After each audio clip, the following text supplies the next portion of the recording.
মুখে উন্নয়ন উন্নয়ন বল তুললেও বাস্তবে লুটতরাজে ব্যস্ত ছিল আওয়ামী লীগ সরকারের মন্ত্রী এমপি থেকে শুরু করে সবাই।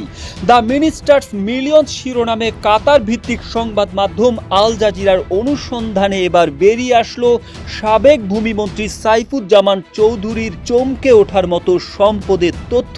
শেখ হাসিনা ভারতে পালিয়ে যাওয়ার পর পালিয়েছেন সাইফুজ্জামান, কিন্তু ক্ষমতায় থাকাকালীন তিনি দেশের টাকা বিদেশে পাচার করে যুক্তরাজ্য, যুক্তরাষ্ট্র, দুবাই, সিঙ্গাপুর, মালয়েশিয়ায় 500-র বেশি বাড়ি কিনেছেন। এর মধ্যে শুধু যুক্তরাজ্যেই 360টি বিলাসবহুল বাড়ি কিনেছেন সাবেক ভূমিমন্ত্রী সাইফুজ্জামান চৌধুরী। যুক্তরাজ্য, যুক্তরাষ্ট্র, দুবাই সহ সব মিলিয়ে তার সম্পত্তির পরিমাণ 8,000 কোটি টাকারও বেশি। সাইফুজ্জামান তার এত সম্পদের তথ্য নির্বাচনী হলফনামা ও ট্যাক্স ফাইলে গোপন রেখেছেন। সাইফুজ্জামান নিজেই জানিয়েছেন শেখ হাসিনা জানতেন তার এসব সম্পদের কথা। একমাত্র ওয়ালটন এসি দিচ্ছে 1 বছরের রিপ্লেসমেন্ট গ্যারান্টি। যুক্তরাজ্যের এমন অনেকেই আছেন যাদের ইচ্ছা থাকা সত্ত্বেও দেশটির শীর্ষ নির্মাতা প্রতিষ্ঠান বার্কলি গ্রুপের বিলাসবহুল বাড়ি কেনার সামর্থ্য নেই। সেখানে বাংলাদেশের মতো একটি উন্নয়নশীল দেশের একজন একটার পর একটা বাড়ি কিনছেন। এত টাকা তিনি কিভাবে আনছেন? এমন প্রশ্নে লন্ডনে সাইফুজ্জামান চৌধুরীর হয়ে সব সম্পদ দেখাশোনাকারী চট্টগ্রামের রিপন মাহমুদ জানায়, দুবাইয়ের কোম্পানিগুলোর সঙ্গে বাংলাদেশি কোম্পানির ব্যবসা দেখিয়ে টাকা নেওয়া হয়, সেখান থেকে যুক্তরাজ্যে আনা হয়। মধ্যপ্রাচ্যের দেশ সংযুক্ত আরব আমিরাতে দুবাইয়ে সাইফুজ্জামানের রয়েছে অঢেল সম্পদ। সেখানে তার ও তার স্ত্রী রুকমিলা জামানের নামে রয়েছে প্রচুর সম্পত্তি। দুবাইয়ে তাদের অন্তত 54টি সম্পত্তি রয়েছে। এছাড়াও সিঙ্গাপুর ও মালয়েশিয়ায় বাড়ি আছে, নিউ ইয়র্ক, ম্যানহাটনে তাদের বাড়ি আছে।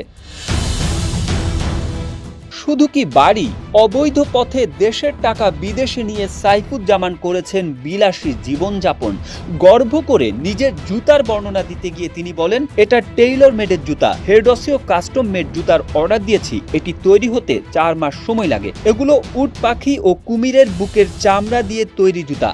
সম্পূর্ণ বুকের চামড়া দিয়ে তৈরি জুতাগুলোর দাম 6,000 পাউন্ড, আর অর্ধেক কুমিরের বুকের চামড়া ও বাছুরের চামড়ার অর্ধেক দিয়ে তৈরি জুতার দাম 3,000 পাউন্ড। এটা খুবই ভালো। আর প্রতিবার লন্ডনে গেলে 2-3 হাজার পাউন্ড স্যুট কিনতে ব্যয় করেন। গ্যারেজে তিনি দেখান তার বিলাসবহুল রোলস রয়েস।